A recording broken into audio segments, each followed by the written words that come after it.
성가대에 들어가서도 말씀을 드렸습니다만 지난 2주 동안 한국을 방문하면서 여러 교회에 설교를 하러 가게 되었는데요.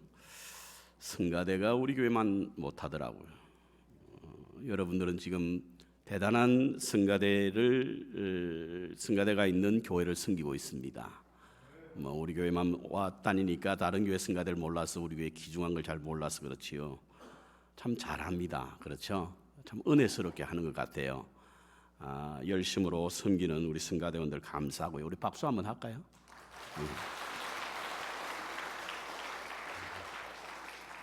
대개는 박수 소리 들으면 일어나서 인사하는데 안 해도 좋습니다. 철학자 니체는요, 인간은 약속할 수 있는 동물 혹은 존재다라고 하는 말을 했습니다. 인간은 약속에 책임을 질 줄 아는 존재이고 책임을 져야 하는 존재다, 이렇게 해석할 수가 있습니다. 이는 인간은 관계 속에 존재하므로 필연적으로 약속이 있고 또한 그 약속을 지켜야 합니다.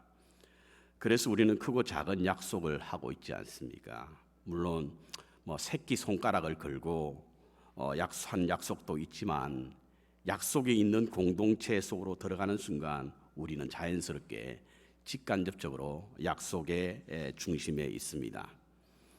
하나님과의 관계를 위해서 하나님과의 약속이 엄연히 존재합니다. 그 약속이 바로 우리가 지금 읽고 묵상하고 그리고 이 말씀 속에서 은혜를 받는 하나님의 신구약 66권의 말씀입니다. 저는 그리스도인이 우리가 진리로 믿고 있는 말씀이 왜 중요한가를 되새기기 위해서 약속 곧 언약에 관한 말씀을 지금 창세기 1장부터 시리즈로 계속해서 묵상하고 있습니다. 하나님은 약속을 세우셨습니다. 그리고 지키면 복이 되고 그렇지 않으면 심판을 받을 것이다 라고 하는 조건을 달아 우리와 약속을 맺었습니다. 그 상징적인 것이 선악과지 않습니까? 그런데 인간이 그 약속을 깨고 말았습니다. 그러므로 에덴이라는 곳에서 쫓겨나 낙원을 상실하고 말았습니다. 약속을 잃어버려서 낙원을 상실하게 되니 여러 가지 잃어버린 게 많아졌습니다. 첫 번째로 하나님과의 관계의 가장 중요한 핵심이 되는 올바른 예배를 잃어버렸습니다. 그 다음 인간의 존엄한 가치를 상실함으로 말미암아 그의 동생을 죽이는 결과를 갖게 되었고요. 뿐만 아니라 하나님의 은혜를 잃어버림으로 말미암아 죄가 계속해서 대물림되었다는 사실인 것입니다. 이것이 하나님의 언약을 상실한 인간의 모습임을 우리는 창세기 4장에 있는 말씀을 통해서 가인을 통해서 알게 되었습니다. 우리가 하나님과의 약속을 소중히 여기며 마음에 품고 그 약속을 지켜야 하는 이유가 바로 여기에 있습니다. 약속을 지키지 않으면 그 언약이 상실됨으로 말미암아 하나님의 형상을 가진 거룩한 품성을 가진 존재에서 자신의 멋대로 살아가는 볼상사나운 추한 모습으로 변할 수 있다는 것입니다. 오늘날 그리스도인들이 많은 지탄을 받고 있습니다. 손가락질 당하고 있죠. 그런데 그 원인을 가만히 들여다보면 그 중심에 언약을 잃어버린 겁니다. 하나님의 약속을 상실한 것입니다. 그러니 자기의 생각대로 행함으로 세상으로부터 손가락질 당하는 것입니다. 그러므로 무엇보다도 우리는 하나님의 약속을 알고 그것을 믿고 살아야 할 줄로 믿습니다. 오늘은 창세기 6장에 나오는 노아의 사건을 함께 묵상하려고 합니다. 4장을 묵상하고 갑자기 6장으로 뛰니까 도대체 5장에는 무슨 이야기가 있을까 궁금해하실 분들이 계신데요. 여러분 성경을 이렇게 열어보면 5장에는 아담의 계보, 족보가 나옵니다. 가끔은 성경을 읽을 때에 우리가 잘 알지도 못하는 이름들이 나오고 그리고 잘 기억도 못하는 그런 이름들이 나올 때면 약간 지루함을 느낍니다. 그래서 이것이 왜 필요한가라고 하는 의심을 가질 때가 있는데요. 하지만 이것은 분명 성경의 흐름에 아주 중요한 고리가 된다는 사실을 우리는 알아야 합니다. 왜냐하면 족보가 나올 때는 반드시 족보를 쓰는 이유가 있습니다. 계보를 쓰는 이유가 있어요. 그 이유가 바로 오늘 노아를 통해서 알 수가 있는데 아담의 5장 1절부터 마지막 절까지 많은 사람들의 계보가 나오는데 그 마지막에 누가 나오냐면 바로 노아입니다. 노아. 그러니까 우리가 이렇게 생각하면 됩니다. 하나님의 말씀을 읽다가 복잡한 이름이 계보를 계속 나올 때는 어떤 중요한 사람을 말하기 위해서 그 계보를 설명하는구나 생각하면 그것이 바로 이해될 수 있는 줄로 압니다. 여러분, 창세기 11장에 봐도 아브라함의 계보가 나오죠. 아브라함의 계보가 나오는 것은 12장에 아브라함을 설명하기 위한 것이거든요. 마태복음 1장에 봐도 예수님의 계보가 나오지 않습니까? 아브라함부터. 그건 바로 예수님을 설명하기 위한 것입니다. 그래서 창세기 5장에 보면 아담의 족보, 아담의 계보가 나오는데 그것은 6장에 있는 그런 노아의 계보를 설명하기 위한 것이다라고 보면 이해하기가 훨씬 더 편할 줄로 압니다. 노아의 사건은 성경 66권을 요약한 것이다라고 해도 과언이 아닙니다. 왜냐하면 이곳에는 인간의 타락, 하나님의 심판, 그리고 하나님의 구원하시는 것을 함축적으로 보여주고 있는 것이 바로 노아의 사건이기 때문에 그렇습니다. 그래서 성경에서 차지하는 중요성이 굉장히 크고요. 그로 인해서 창세기 1장부터 11장까지가 원역사로 본다고 한다면 2000년간의 역사 속에서 노아의 사건이 모두 6장에 걸쳐서 기록되어 있습니다. 장수가 많이 기록된다고 하는 것은 그만큼 그 가치가 중요하다고 표현할 수 있는데 바로 이 6장을 통해서 노아의 이야기가 나오는 것은 그만큼 노아의 사건이 중요하고 성경 66권을 함축적으로 설명하고 있는 것이라고 보면 훨씬 더 은혜가 될 수 있는 줄로 믿습니다. 그래서 저는 이번 주와 다음 주 2주에 걸쳐서 노아의 사건을 통해서 교훈을 삼고자 하는데요. 노아의 홍수는 인류에게 많은 변화를 가져왔습니다.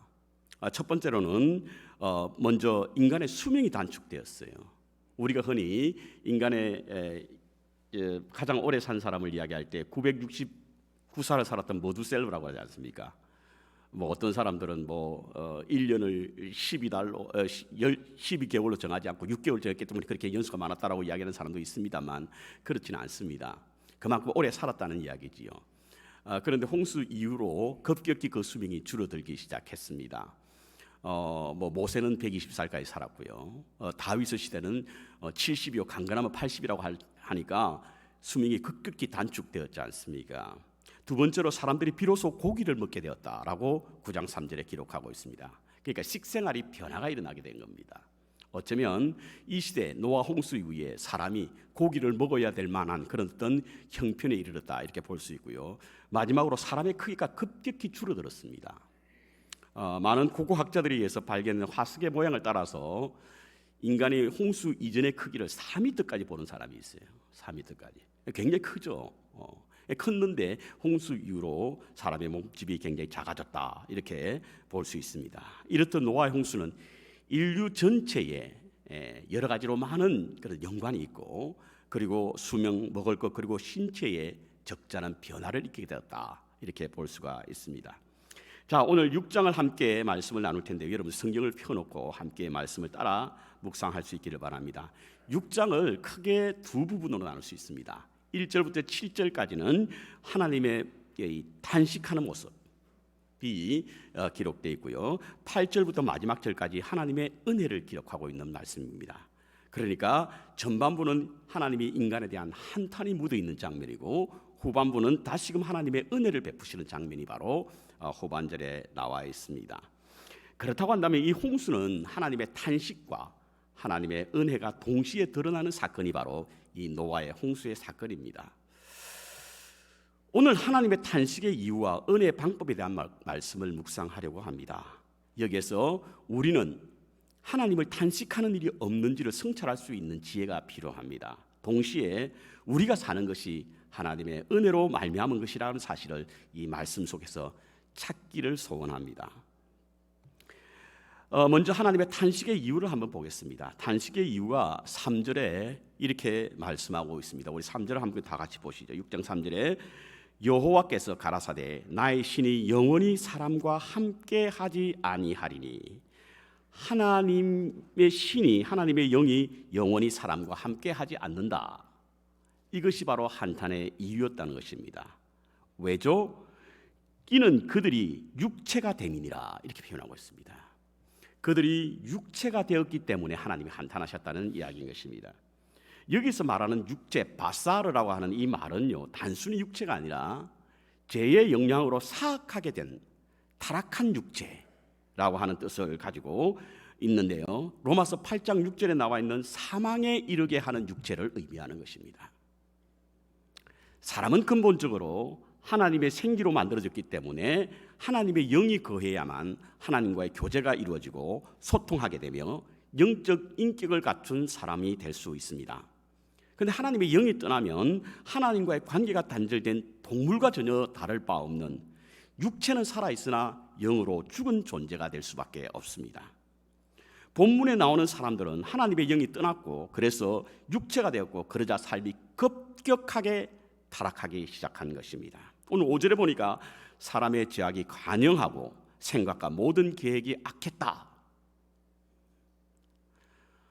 우리가 그래도 악하지 않게 사는 이유는요, 매주일 하나님의 존전에 달려나와 하나님의 영이 우리를 다스리심을 발견하게 되고 잃어버린 하나님의 영이 회복되기 때문에 그나마 우리의 생각이, 우리의 계획이 선하게 될 줄로 믿습니다. 하나님의 영이 떠나면요, 우리는 급격히 타락에 빠질 수밖에 없고 죄악이 간영할 수밖에 없고 모든 계획과 마음이 악해질 수밖에 없는 겁니다. 오늘 본문에 하나님이 한탄하셨던 이유가 바로 여기에 있습니다.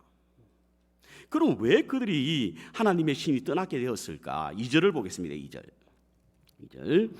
하나님의 아들들이 사람의 딸들의 아름다움을 보고 자기를 좋아하는 모든 자로 아내를 삼은지라.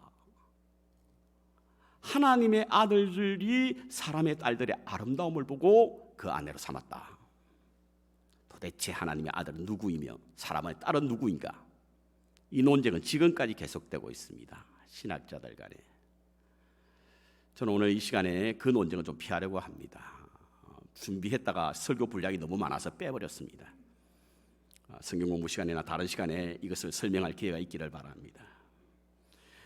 오늘 우리가 묵상하고자 하는 것은 그들이 왜 타락하게 되었고 어떻게 해서 하나님께서 한탄하게 되었는가에 대한 중점을 두고 말씀을 준비했기 때문에 그것은 그리 중요하지 않기 때문에 넘어가겠습니다.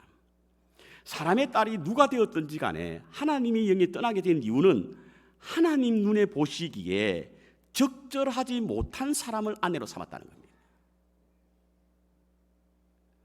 매우 조심스러운 말이긴 하지만 하나님의 아들들이 아내를 잘못 만나서 하나님이 떠나게 되었다 이겁니다. 그럼 어떤 아내를 말하는 것인가? 본문에 나오는 아내라고 하는 히브리적 의미는 부인이라고 하기보다는 여인이라고 하는 것이 더 맞습니다. 아내란 모름지기 인생의 반려자와 동반자이지 않습니까? 그래서 하나님이 매주 준 아내는 뼈 중에 뼈요 살 중에 살입니다. 그런데 오늘 본문에는 타락하고 방종하기 위해서 아내를 맞았다는 거예요.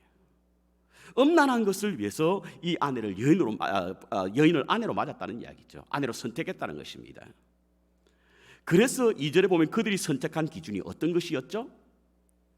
아름답게 보이는 것, 자기가 좋아하는 것, 모든 자를 아내로 삼았다는 이야기입니다.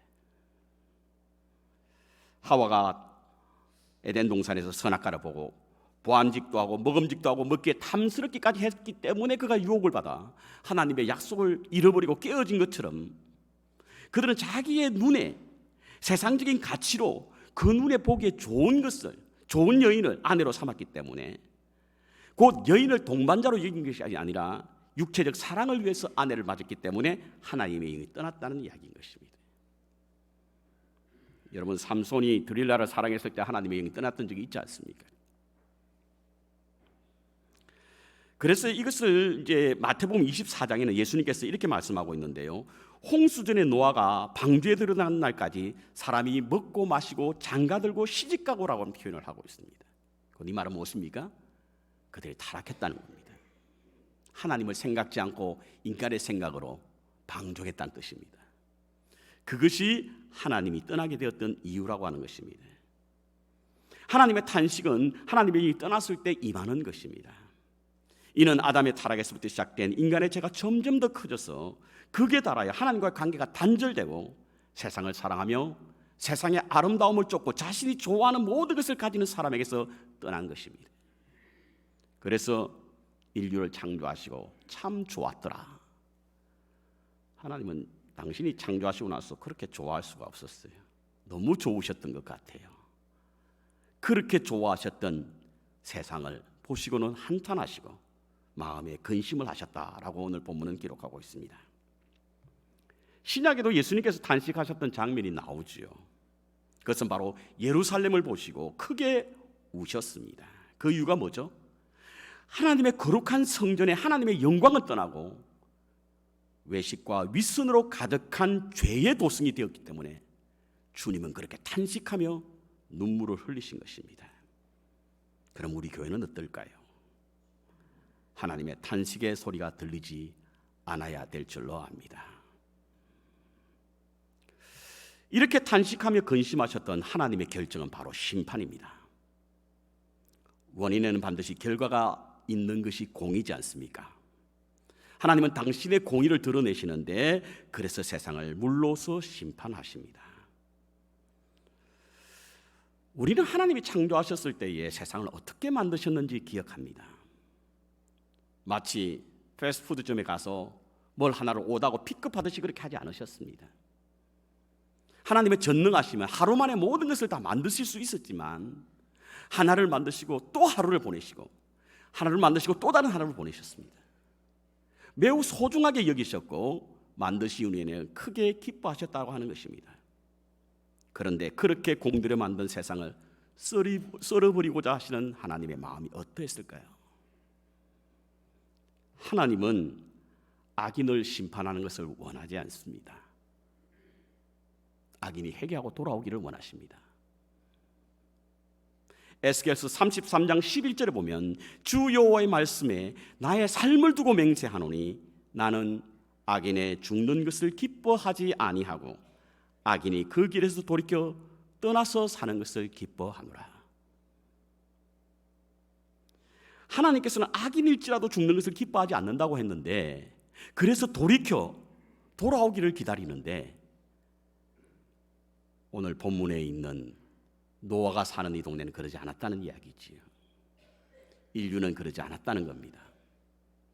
그들이 죄악 가운데 거하였지만 돌이키려고 하지 않았고 점점 더 악이 관영함으로 말미암아 그 마음과 생각이 온통 악한 것들 뿐이었다는 사실인 거죠. 그때 하나님은 하나님의 공의를 심판으로 나타내신다는 것입니다. 그렇다고 한다면 심판으로서 하나님은 끝을 내셨는가? 그렇다고 한다면 우리는 이 땅에 존재하지 않았을 것입니다. 하나님은 공의만 가지고 계신 것이 아니라 다른 한편에는 사랑이라고 하는 카드를 만지작거리고 계셨습니다. 땅의 모든 것을 썰어버릴 것이라는 인류의 멸망을 선언하면서도 또 한편으로는 인류 구원을 위하여 남은 자를 두셨는데 그 사람이 바로 노아요 방주입니다. 9절에 노아가 어떤 사람이었는가에 대한 말씀을 하고 있는데요. 9절에 보니까 노아의 사적은 이러하니라. 노아는 의인이요 당세의 완전한 자라. 그가 하나님과 동행하였으며. 흠이 없고 완벽한 사람이었다. 이렇게 표현하고 있습니다. 그런데 정말 그래요? 9장에 보면요. 노아가 큰 실수를 하죠. 술이 취해가지고 벌거벗은 몸으로 자신의 아들에게 보임으로 말미암아 수치를 당한 그런 장면이 나오는 거 보면 완벽하지는 않았던 것 같아요. 그렇다고 한다면 이 말씀을 어떻게 이해할 것인가? 전 다른 번역서를 보았습니다. 공동 번역에 보니까 이렇게 표현하고 있더라고요. 그곳에는 당시에는 노아만큼 올바르고 흠이 없는 사람이 없었다라고 고백하고 있습니다. 당시에 노아만큼 올바르고 흠없는 사람이 없었다. 그러니까 당시에 노아가 완벽한 사람은 아니었다는 겁니다. 그럼에도 불구하고 다른 사람과 비교할 때에 상대적 평가에 있어서 다른 사람보다 노아가 흠이 없고 그리고 올바른 사람이었다는 것이죠. 그런데 중요한 것은 그가 바로 하나님과 동행하였다는 겁니다. 여호와의 신이 떠남으로 한탄하셨던 하나님께서 여호와와 동행하는 사람을 통해서 은혜를 베푸십니다. 하나님의 신이 떠날 때 하나님은 탄식하시지만 하나님과 동행하실 때 하나님은 그를 통하여 구원의 은혜를 베푸신다는 사실을 잊지 말아야 될 줄로 믿습니다. 동행이 그래서 중요한 거예요. 하나님과 동행하는 것이 그래서 중요한 것입니다. 그렇다고 한다면 이 동행의 의미가 무엇일까인 거예요. 여러분, 하나님과 동행한다고 하실 때에 매일 아침에 일어나서 하나님 굿모닝 이렇게, 저녁에 하나님 굿 이브닝 이렇게 하나님과 손에 손을 붙잡고 함께 걸어가는, 이게 동행이 아닙니다. 여러분, 하나님 보신 분 안 계시잖아요. 그럼에도 불구하고 우리가 하나님의 살아계심을 믿습니다. 무엇 때문에? 약속 때문에. 그런데 우리가 하나님과 동행한다라고 하는 것은 바로 하나님께서 우리에게 주신 약속의 말씀과 함께 사는 것이 하나님과 동행하는 겁니다. 하나님과 동행한다는 사실은 주님과 손을 붙잡고 가는 것이 아니라 하나님이 우리에게 주신 진리의 말씀을 하나님의 약속으로 붙잡고 그 약속을 따라서 함께 살아가는 것이 하나님과 동행하는 거예요. 오늘 본문은 그것을 설명하고 있습니다. 6장 22절을 볼까요? 6장 22절. 6장 20절 다 같이 읽겠습니다. 같이 읽습니다. 노아가 그와 같이 하나님이 자기에게 명하신 대로 다 준행하였더라. 준행하였더라. 이것이 동행입니다. 사진 한번 보여주시겠어요? 예. 이게 제가 켄터키에 있는 노아의 방주에 방문했을 때에 그게 떡 걸려 있는 그 사진을 찍었습니다. 그 판화에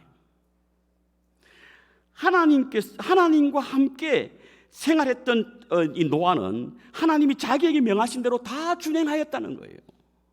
7장에도 나와 있습니다. 7장 5절에도 이와 같은 말씀이 있죠. 7장 5절을 같이 읽겠습니다. 시작. 노아가 여호와께서 자기에게 명하신 대로 다 준행하였더라. 이것이 동행입니다. 명하신 대로 다 준행하였다는 겁니다. 그럼 명하신 대로 준행하는 것이 어떤 것이었는지 한번 보겠습니다. 첫 번째로 방주의 방주. 여러분, 방주의 크기가 얼마나 큰 줄 아십니까? 방주의 크기 한번 보여주실래요? 예, 저 앞에 나오는 사람은 연예인입니다. 그 뒤에 그 크기가 얼마인지를 가늠하기 위해서 제가 사진 하나 찍어보았습니다. 그냥 저 그림만 찍게 되면 잘 감이 오지 않을 것 같아서. 축구장 크기만 해요. 농구장이 한 5배 정도 된다고 합니다.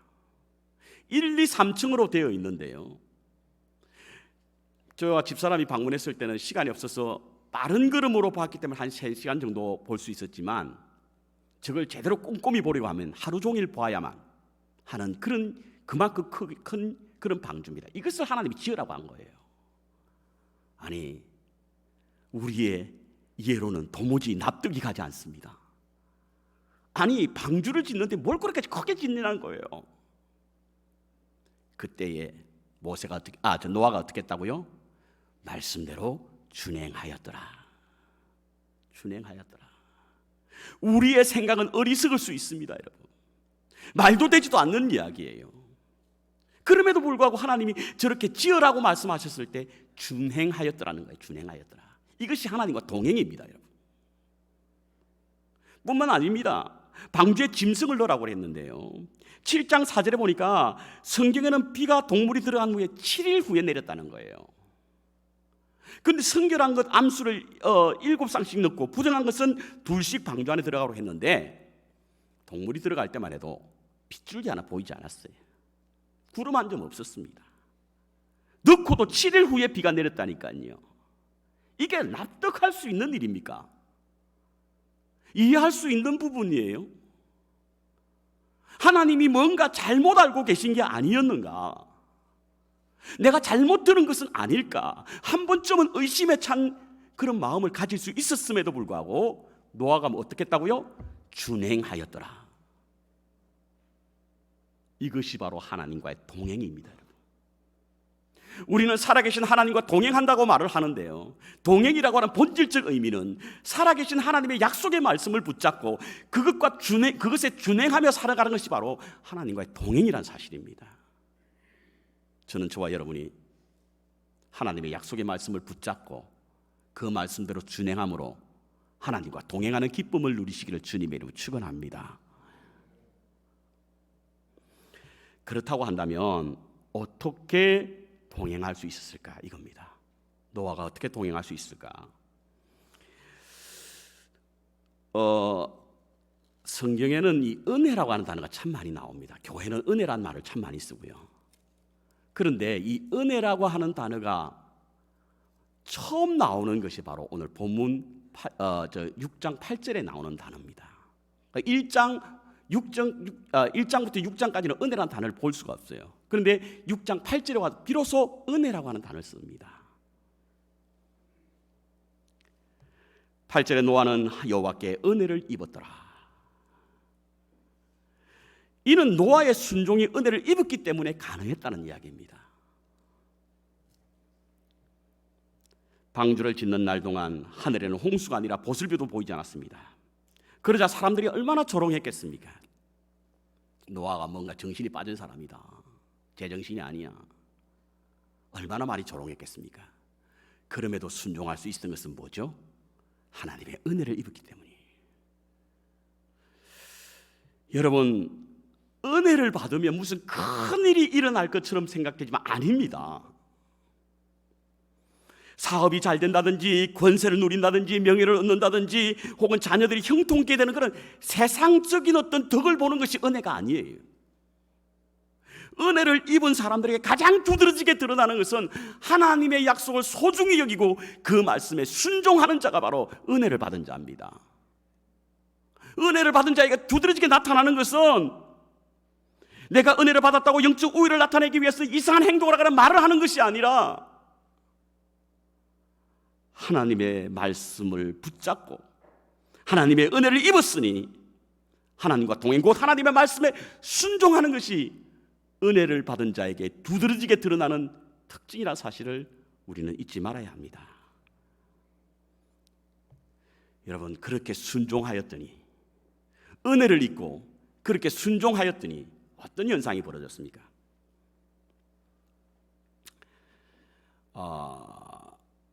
한국에 있는 창조과학회가요, 한국해양연구소에다 의뢰를 했습니다.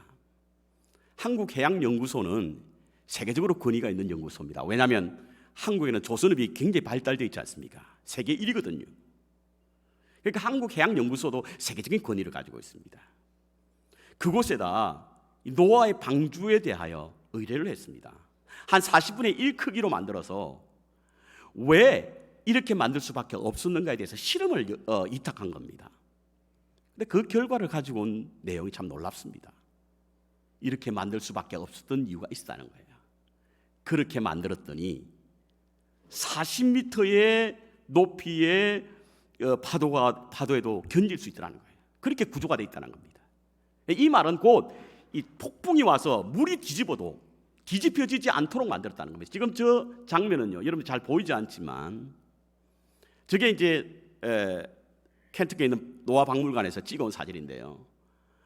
그 구조상 강하고 그다음 스테이트빌리티, 유지하는, 평형을 유지하는 것과 그리고 흔들리지 않는 것과 그 길이에 폭풍에 견딜 수 있는 척도, 거기다 저 보죠.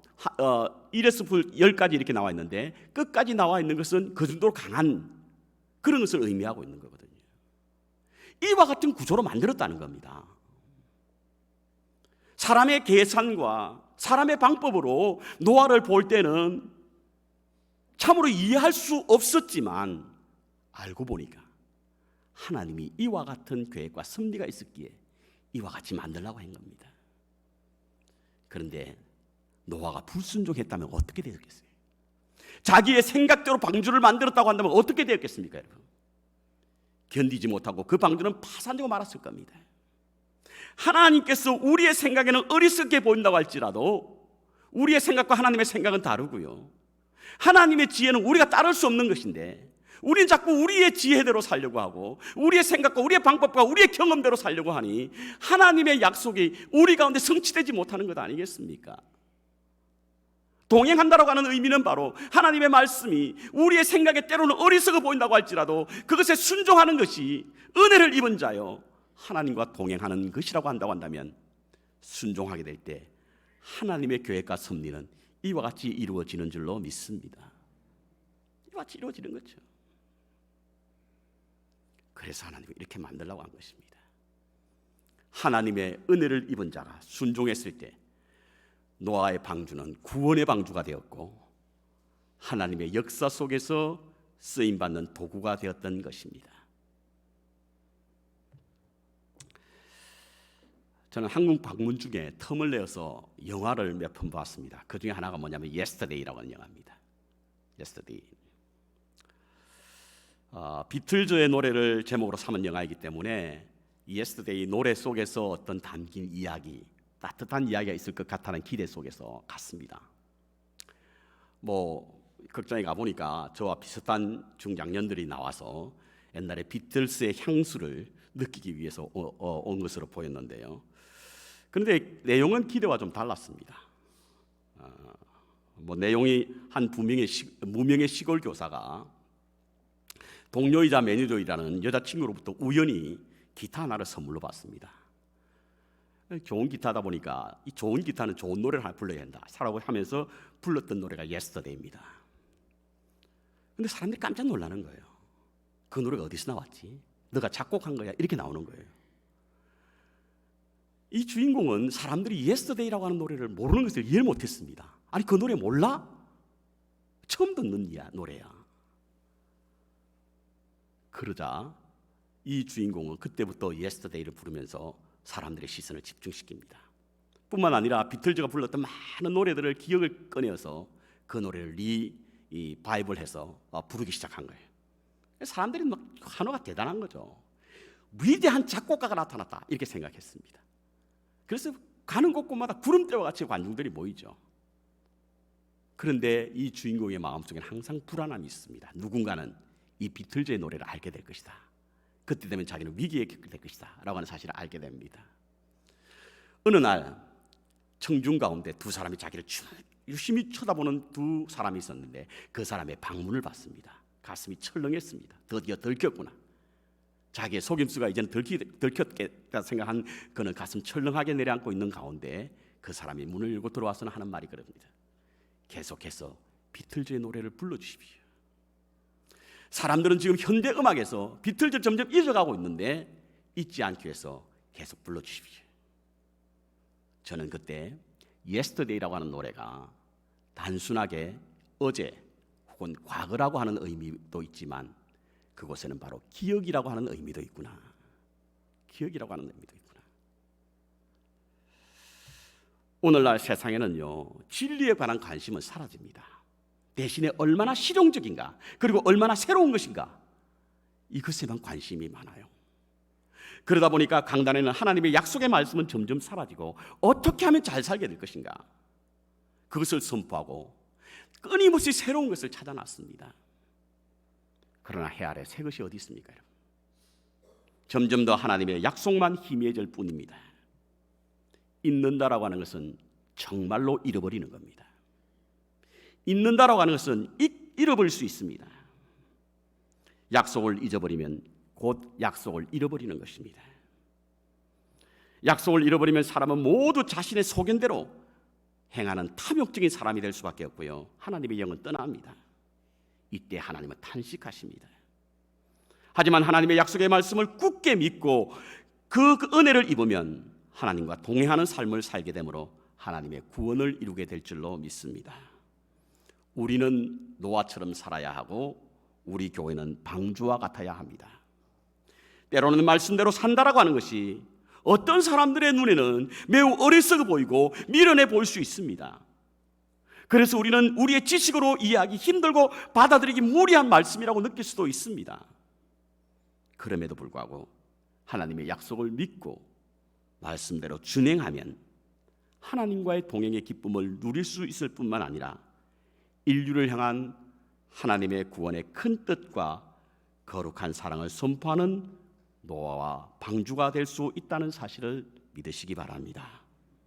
하나님의 약속을 잃어버리고 사는 이 시대에 하나님의 은혜를 입은 자로서 말씀에 순종함으로 하나님과 동행하여 언약을 회복케 하시려는 하나님의 거룩한 메시지가 되시는 여러분과 제가 되기를 간절히 축원합니다.